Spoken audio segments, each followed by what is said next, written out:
Okay, in this video I want to take a look at what I've learned in 34 years of entrepreneurship, of hustling and grinding and working. 34 years, it's a good long time, and I started early, so the stuff that I've learned along the way you might find useful.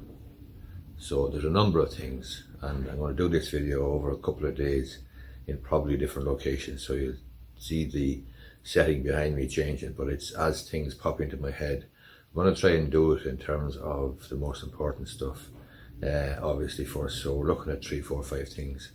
The one most important thing, however, after 34 years of entrepreneurship, in my view, and what will dictate your success or otherwise, is your attitude. You can change a lot of things about your life.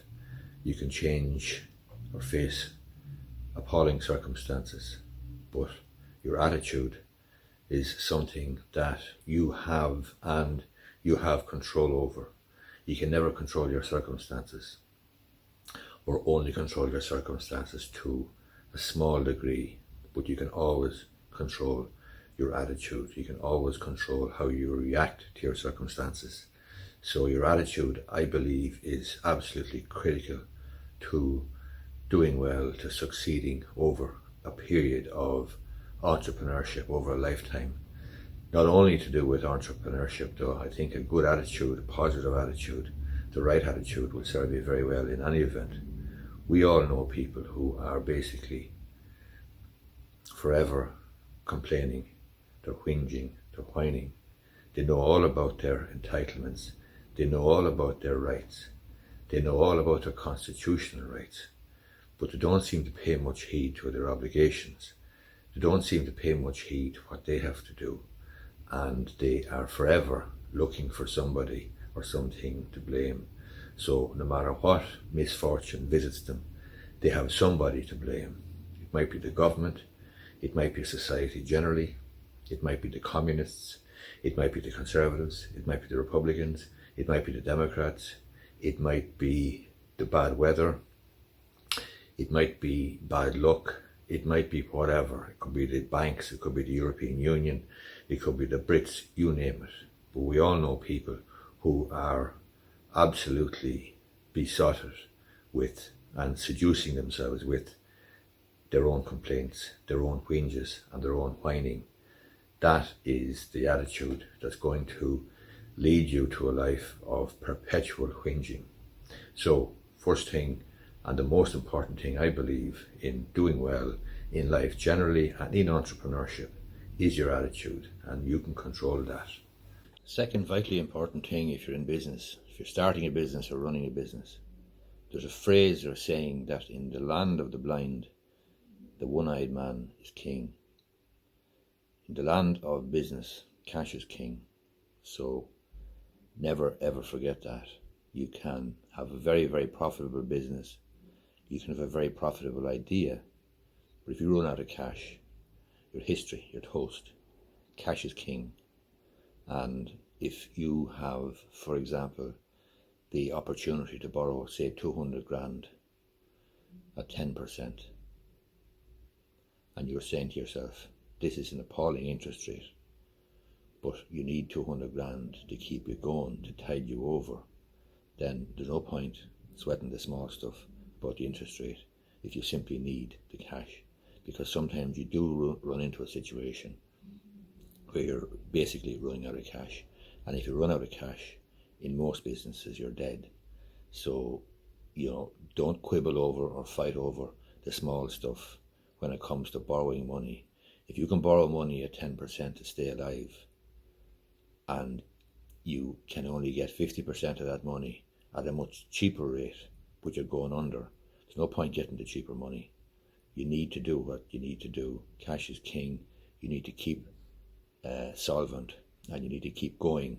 You need to stay in the game. So after the good few years of endeavour and good few years of being in business myself, especially in cash businesses, in the early years, not so much in the latter years, I understand that cash is king, and you can turn over an awful lot of cash and be unprofitable, but you can stay going for a long time because cash will keep you going, cash will keep you liquid. Next thing I'd suggest that you do is look after your customer or your client very, very well. You need to make a qualitative difference in judgment between how you treat a customer or client, a paying customer and client, and everybody else.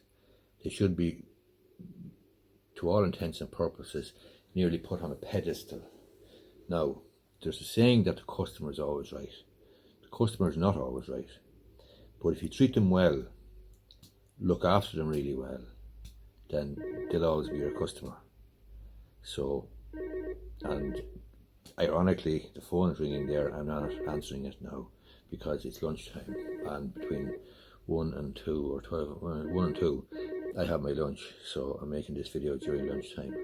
But just in terms of the customer and the client, you do need, no matter what business you're in, whether it's in retailing like I was for years, whether it's in construction, whether it's in property development, whether it's as a solicitor, accountant, a beauty therapist, an estate agent, you name it, you look after the client. And there's a world of difference between the client and everybody else. There's a world of difference between the punter, the customer, and everybody else. And if you always remember that, it'll serve you well, because they will come back, and people do genuinely recognize somebody, a business owner, a small business owner, man or woman, who goes the extra mile, who goes the extra yard, and who is actually genuine in trying to deliver whatever it is they're promising. And speaking of promising, another thing that I've learnt over many, many years, over in excess of 30 years, as I've mentioned already, you should always under-promise and over-deliver. Don't over-promise and under-deliver, because if you over-promise and under-deliver, you're going to disappoint people. And it is far better to delight people by under-promising and over-delivering, delivering early rather than late. Don't be giving excuses, because as I say in politics, when you're explaining, you're losing. Likewise, when you are dealing with your customers, your clients, and you've promised to give a particular service or a particular product by a particular deadline, then you must deliver.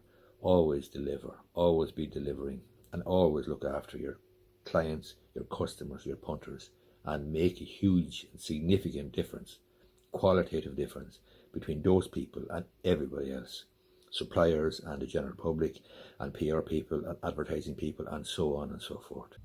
The final things or tips that I might observe or share with you, having gained experience over the last 30 plus years, would be a triumvirate of tips.